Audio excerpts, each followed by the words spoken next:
Welcome back to Diplomatic Channel. The whole month of March is Women's Month, but the 8th was the International Women's Day.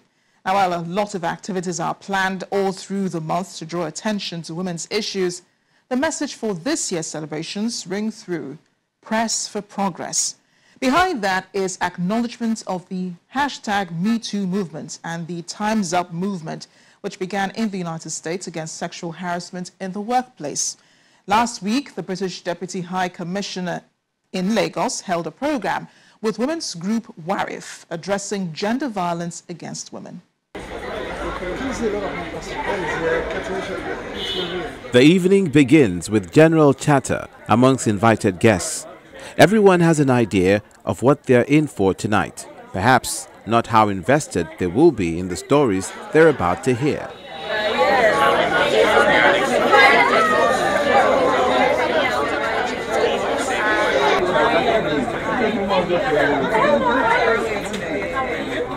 Deputy High Commissioner Law Bufis welcomes everyone and is quick to present the reason why the issue of gender-based violence is on the front burner, setting the tone for the evening.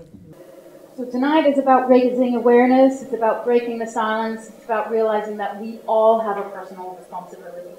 In the course of the evening, invited guests listened to the sobering video testimonial of Brenda Opopo, a rape survivor who, after multiple incidents of sexual assault, was speaking for the first time about her experience on camera. The first day I went to university, I went out with my friends to a party.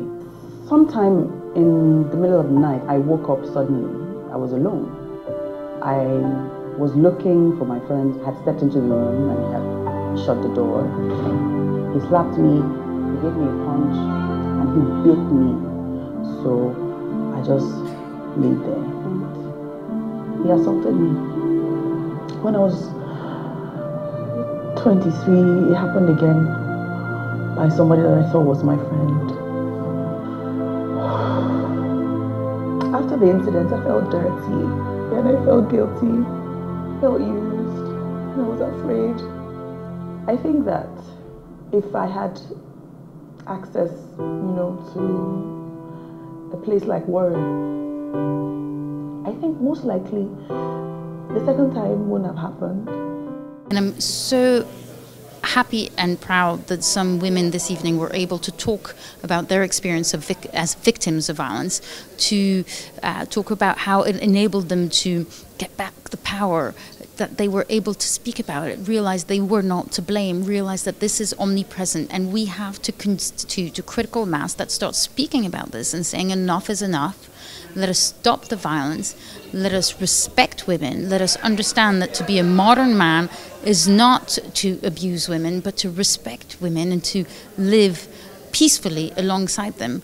And unless we start working on this, our societies will be deeply flawed. But among the crowd is another survivor, Kikelomo Waliosho, who also has detailed her experience in a book. My sister says, don't write the book. Even if it's just about sexual abuse, what about mommy and daddy? I said, you cannot take the life of a child away from the surrounding, the environment the child had, whether with parents or guardian. You cannot take the story of a child completely, take away the parents. So I have to write about my mom and dad, the lifestyle they had, because if they did not make some of the decisions they made, my life would probably not go the way it went. And we need to encourage people to speak up. And when they speak up, you should not say, oh, you are lying. How can you say, oh, that man of God? Oh, how can you say that? That is not possible. Necessarily politically biased. We must do something urgently, capaciously, strategically about it, involve all arms of Nigerian society, the public sector, the private sector, the faith-based sector, particularly our education institutions, because that's often where it happens, and I hate to say it, it also happens in church communities. Where people who are your carers, your next of kin, your kith and kin, are the ones who inflict this violence on the victims. And so something must be done about it. And we are certainly going to join Kemi, Arise in Nigeria, WARIF, and be a significant part of creating the awareness, creating programs for rehabilitation, helping to reabsorb them into an empowered life again. We have, as we speak, a rape crisis center that we opened 1 year ago in Yaba, and this is a center that's open to all women and young girls who have had these unfortunate acts of sexual violence. We offer immediate medical attention. We offer psychosocial counseling by qualified counselors, and we also address their social welfare needs. And this we do all free of charge to any of these young women that need our attention. We're open 6 days a week, including all public holidays, as well as a 24-hour confidential call line that we make available. So this is an intervention that we started in the December of 2016. To date, we've seen 461 beneficiaries. So in addition to the intervention, we also address the other aspects of strategy implementation by looking at the prevention of the problem. And so we look at the different target audiences that need immediate attention. That vulnerable school child, that at school that has had either an incident occur in her home, because homes and safe havens are typically the places where these acts occur, and usually they occur by perpetrators that are well known to these young children.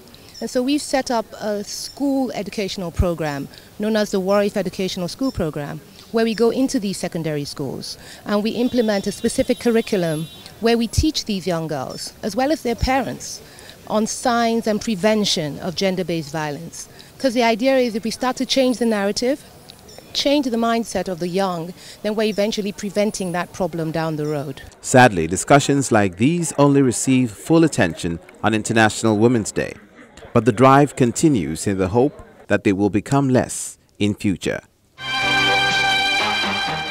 As we wrap up the program, here are other discussions in diplomatic circles. France's President Emmanuel Macron has called for action on solar energy. He said this in his opening remarks at the International Solar Alliance Summit in New Delhi, India.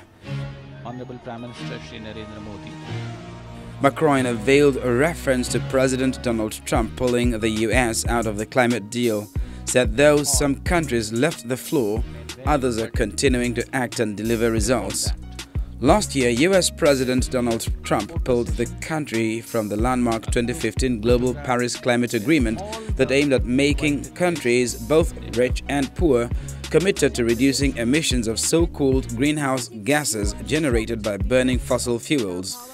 He also blamed scientists for warming the planet, despite the US being the second largest emitter of greenhouse gases after China. We are deeply committed, and we have the same obsession. Creating momentum, inspiring people and gathering them in order to deliver, but we are obsessed by concrete results.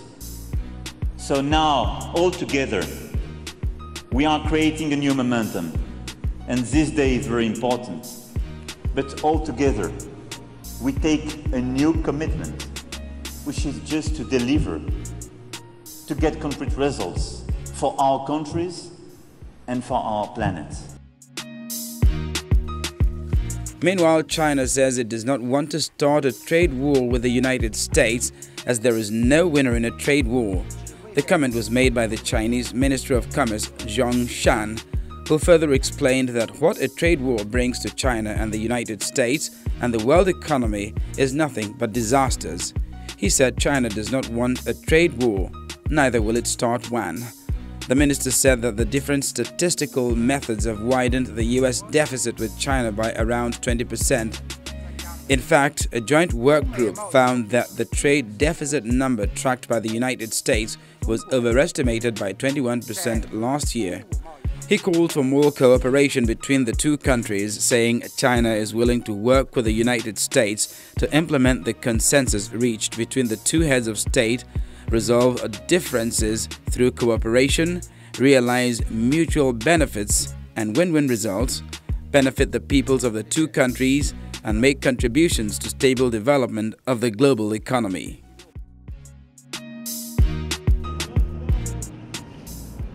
"106 migrants have been rescued off the coast of Libya in the Mediterranean Sea by an international charity. The rescue was carried out on Saturday night after a number of rescues were performed earlier in the day by the charity ship Aquarius, which is operated by Berlin-based NGO SOS Mediterranee and Doctors Without Borders, as well as Libyan Coast Guard vessels already involved in rescuing hundreds at sea. Rescuers on board the Aquarius said the migrant boat was on the verge of completely sinking when it reached them. More than half of the migrants on it were believed to be Nigerians, with the rest from other sub-Saharan countries, as well as 2 Palestinians.